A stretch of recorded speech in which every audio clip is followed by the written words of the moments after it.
ঘটক মামার rap battle, বিয়ে নিয়ে দম ফাটা হাসির গল্প।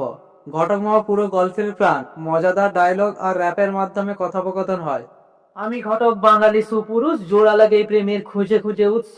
এই চ্যাংড়াটাকে এনেছি মেয়ে দেখতে, পার্কের কোণে বসলাম একটু ঠেকতে। ঘটকদা, মেয়ে কি সুন্দর নাকি? না হলে তো আমার ইজ্জত মাটি। Look, smile, attitude top level চাই, না হলে তো সিঙ্গেল থাকবো ভাই। এই যে ভাই, একটু চুপ করবেন? আমাকে নিয়ে এত প্ল্যান করবেন? আমি পড়াশোনায় প্রথম, ক্যারিয়ার মাই ফোকাস। তোমার মতো চ্যাংড়া ছেলের নেই কোনো লোকাস। ওরে চ্যাংরা, ফাঁপা কথা বলিস না তো। মেয়ের সামনে দাঁড়া, সোজা কর একটু শো। বিয়েতে রাজি হলে মিলবে সুখের ঘর, না হলে ঘটকদার হবে বড় ক্ষতি বাপুধ। ঘটকদা, দাদাগিরি চলবে না আর, মেয়েটার সামনে আমি একেবারে হার। তবুও বলি, তুমি হলে স্টার, এই ম্যাচ করিয়ে দাও, ভাইয়ের হোক পার। তুমি চ্যাংড়া কিন্তু কিছুটা কিউট, তবে আমার শর্ত হলো থাকতে হবে মিউট।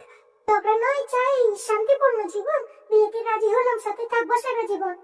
এইভাবে জমলো পার্কের আড্ডা, মজা হলো দম ফাটা হাসির গল্প। বাংলা ঘটক দাদার বাকি লোক, চ্যাংড়া আর মেয়ে এখন একজোড়া পাক।